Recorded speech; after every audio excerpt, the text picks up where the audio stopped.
guys, it's Sandy with Sandy Cogdill Designs, and today I have the cutest card. It creates an old type arcade game. It is just amazing. I made it with the new Trinity Stamps A-2 window box card die set along with the arcade machine builder.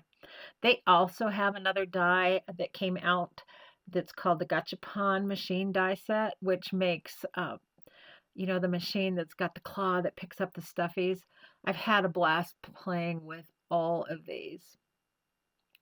Go ahead and hit subscribe if you want to be notified of future videos. Give me a thumbs up. You can also follow me on Instagram at Sandy Cogdill or on my blog, sandycogdilldesigns.com. Okay, let's get started. Okay, the first thing we're going to do is we're going to start with the A2 window box card die. Now this creates a box that is collapsible so that it fits in an envelope, which really makes this a fun card, not only to make, but really fun to send. And I'm sure it's fun to receive. We're going to start with the large piece of the die set.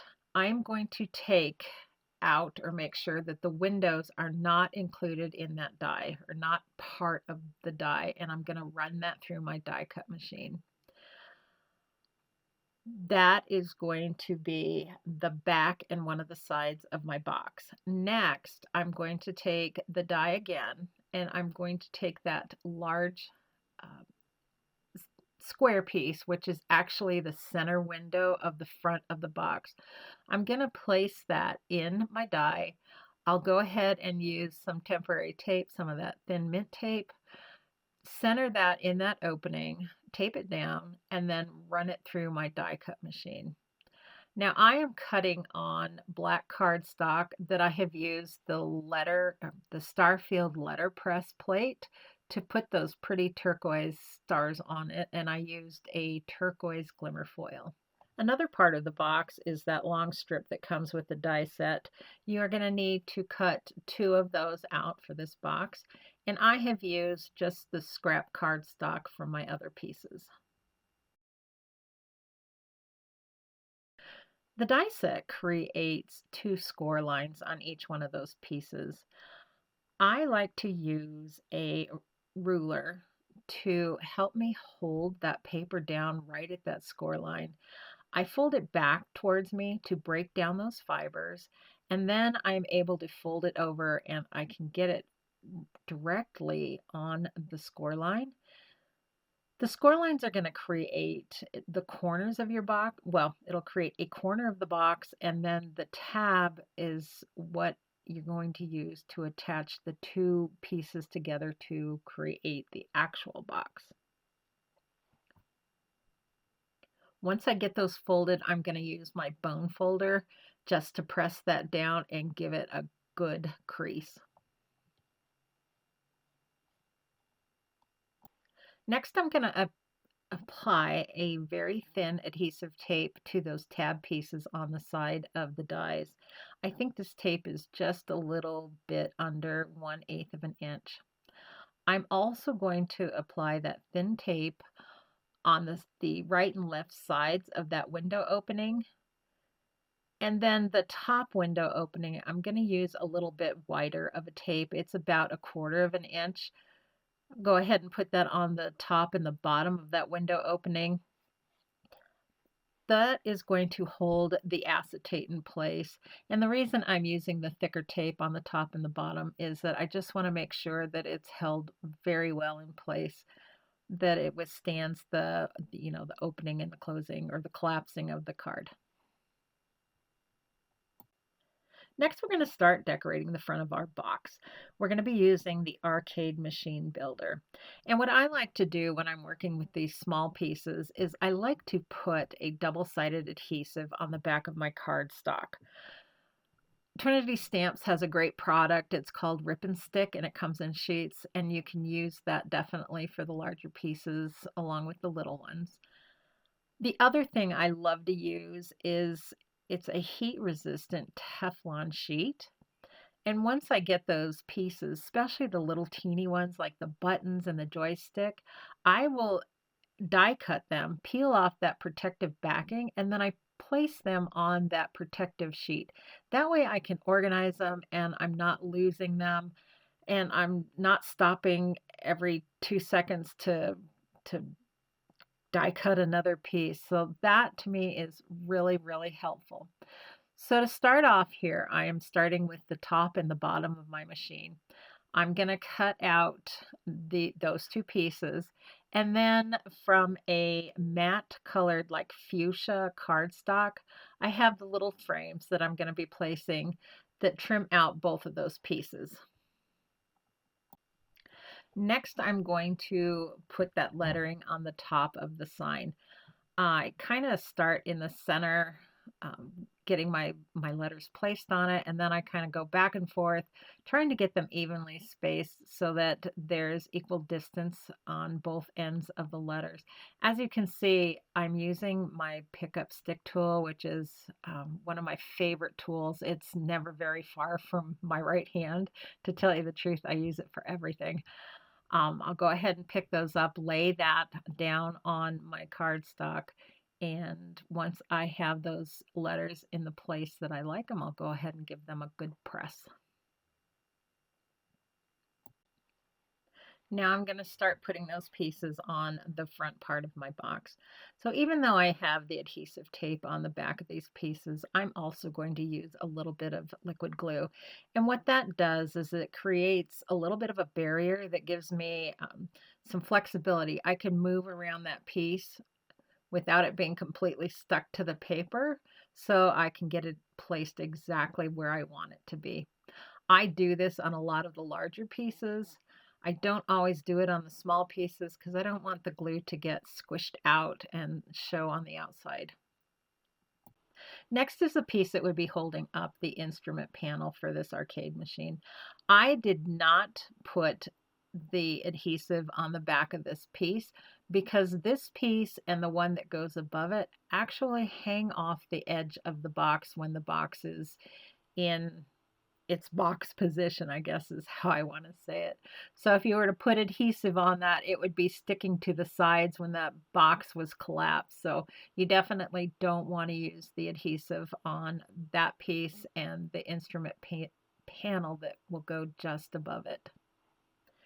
And basically that piece kind of hangs over almost just a smidgen above 1/4 of an inch. Next is the instrument panel, and as you can see, it is going to be covering part of that window area. So I'm just going to put a thin bead of glue on that, and I will get that piece put in. And eventually we will be attaching that piece to the acetate that's going to cover up that window opening. Now I've got that piece flipped over. I'm going to put a piece of wide double-sided adhesive on the back of that instrument panel. I could use glue if I wanted to, but I hate using glue on acetate. I just worry that the glue is going to get in areas that are going to be seen, and you can't really get that cleaned off very well if you get it up there. I've got a piece of acetate cut now to 3 inches by 3.5 inches. It's 3 inches wide. And I'm going to remove the protective tape on all of those sides and go ahead and get that acetate pressed down, and that is going to be the window for my arcade machine. Now I'm going to trim out that screen, and this die actually, this piece needs 2 dies to create it. So it's got an outside piece and an inside piece, and I just kind of line them up the same way I did the initial die. I use some of the mint tape to hold them in place, and I run it through my die cut machine. This does have adhesive on the back, and it sticks really well to the acetate window that I have in there now. Now we're going to place the sign at the top of the machine. I did use the adhesive on the back of this piece, and I probably shouldn't have, because when you get this place that sign hangs over the top about 1/4 of an inch, so you're gonna have a little bit of a sticky spot right there. I'll just kinda use my finger and kind of remove some of the stick so it's not a problem once it gets put in an envelope. Next, we're going to start on what I call the gaming panel. I'm going to use a piece of silver metallic. It's a matte metallic cardstock.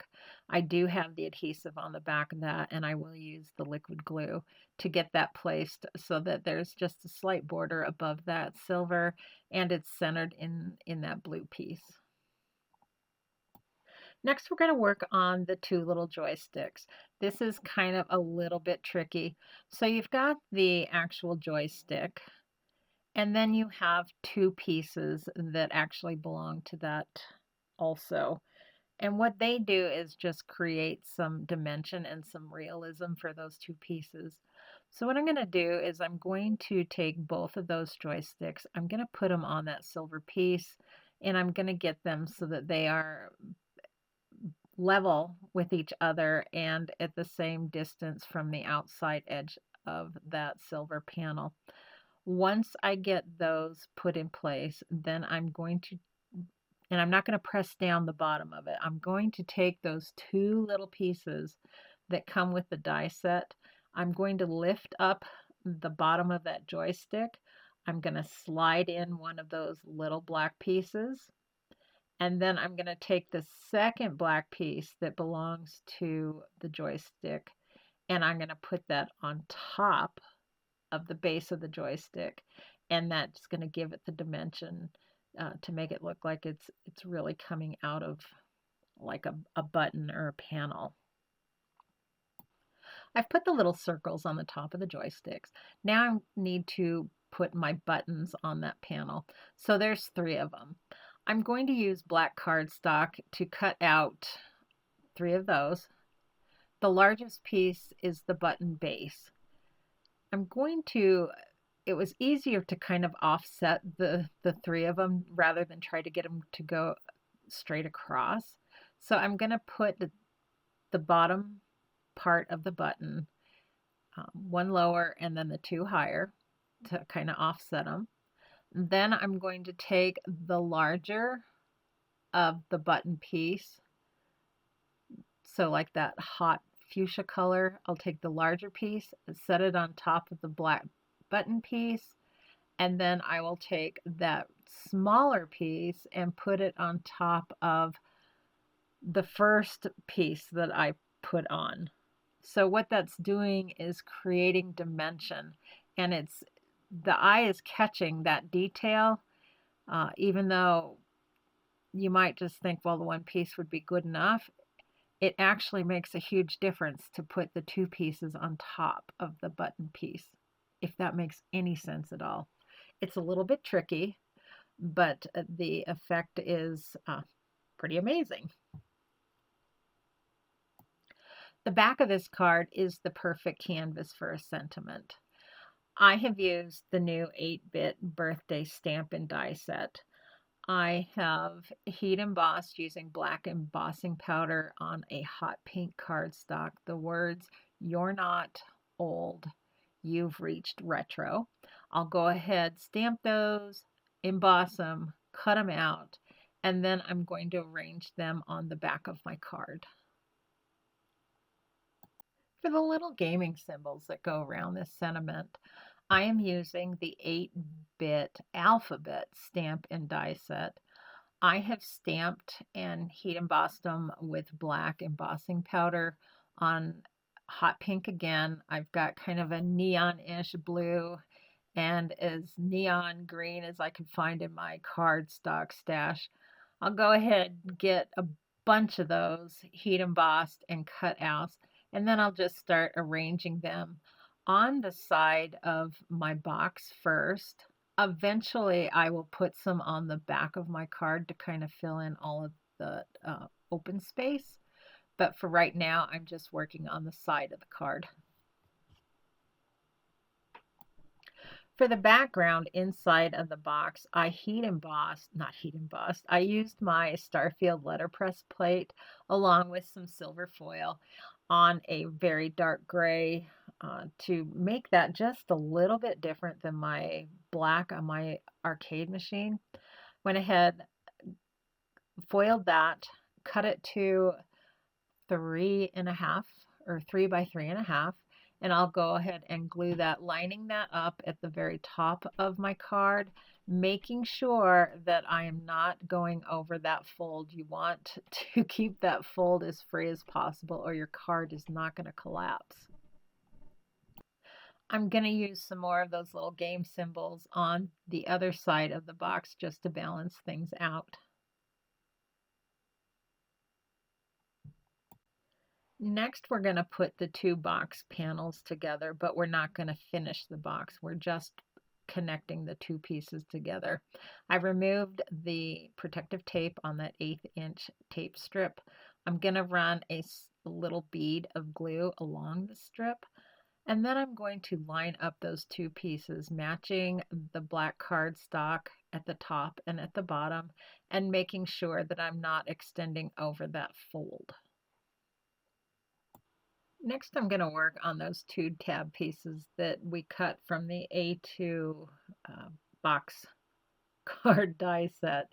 I'm going to fold those tabs where that scored line is that the die made, and I'm going to put some double-sided adhesive on those pieces. Now, I am generally a wet glue girl, but this is one of those instances that I really prefer to use the double-sided tape. When I do that, though, I like to use as strong a tape as I can possibly find.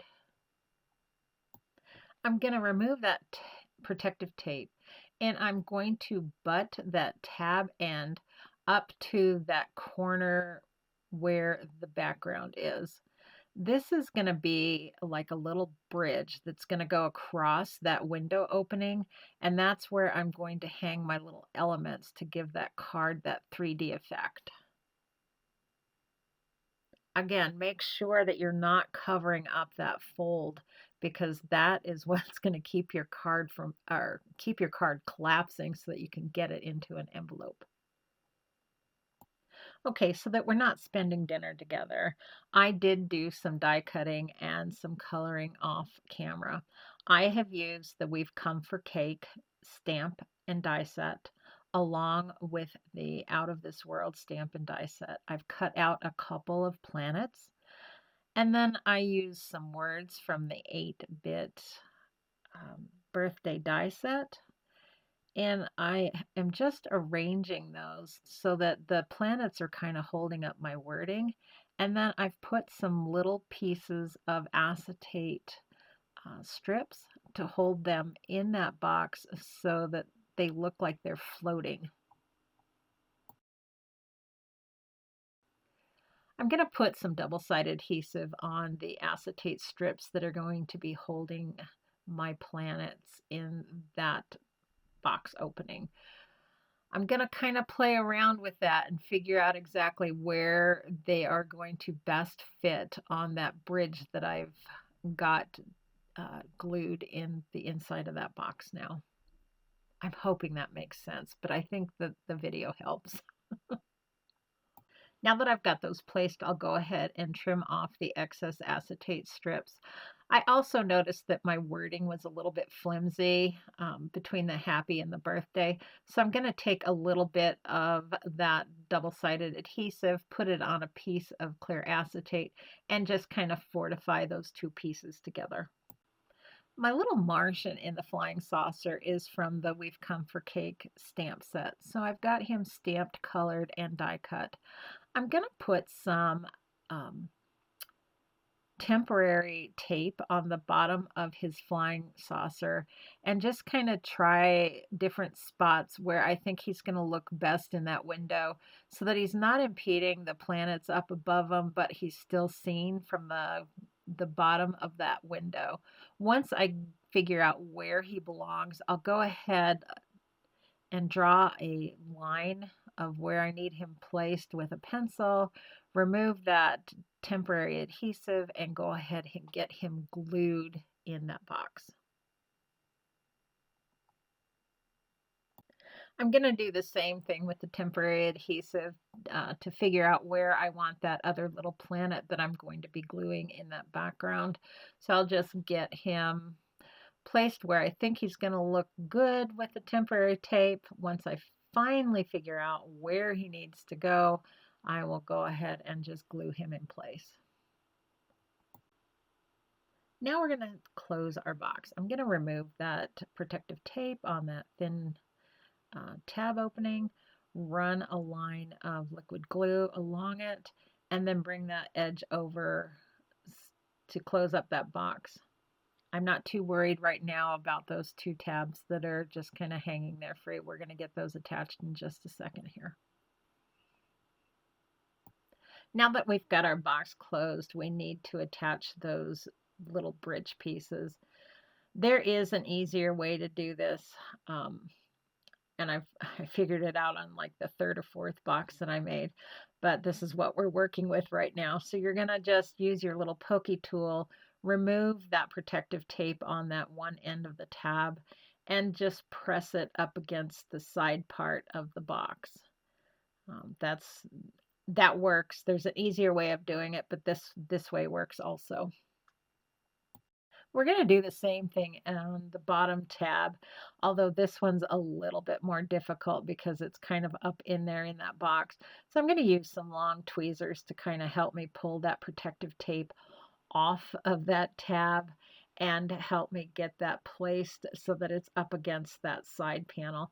Again, there is a much easier way of doing this. I just hadn't figured it out when I was making this card. Okay, we're going to finish decorating the front of that card. There are a couple of coin slots that go at the bottom of this card. I kind of held off putting them on my card because I was thinking I was going to find something that would look really cute in between the two of them, and I wasn't quite sure on the spacing, but I never did find an alien or a planet or anything that didn't look like I was just putting it there. So we're going to go ahead and apply those two little coin slots right now. To finish the back of my card, I have a couple of planets that I have colored and cut out, and I'll go ahead and apply those on the back also. I had a few of the extra little game symbols that were heat embossed, and I'll go ahead and use them on the back also. As I was goofing around with this machine, I realized that I had forgot to fill in those little slots in the coin doors. So I went ahead and I cut a piece of black cardstock, and I'm just taking that little slice and I'm sticking it in that little opening. And it's a minor detail, but again, it's all those little details that make these cards so unique. And that is how I made this card.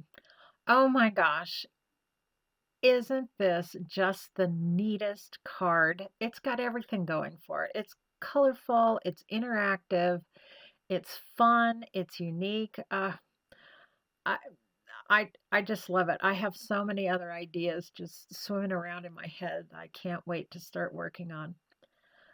Thank you so much for stopping by today. I would really appreciate if you give me a thumbs up. Again, you can follow me on my Instagram at Sandy Cogdill or on my blog, Sandy Cogdill Designs.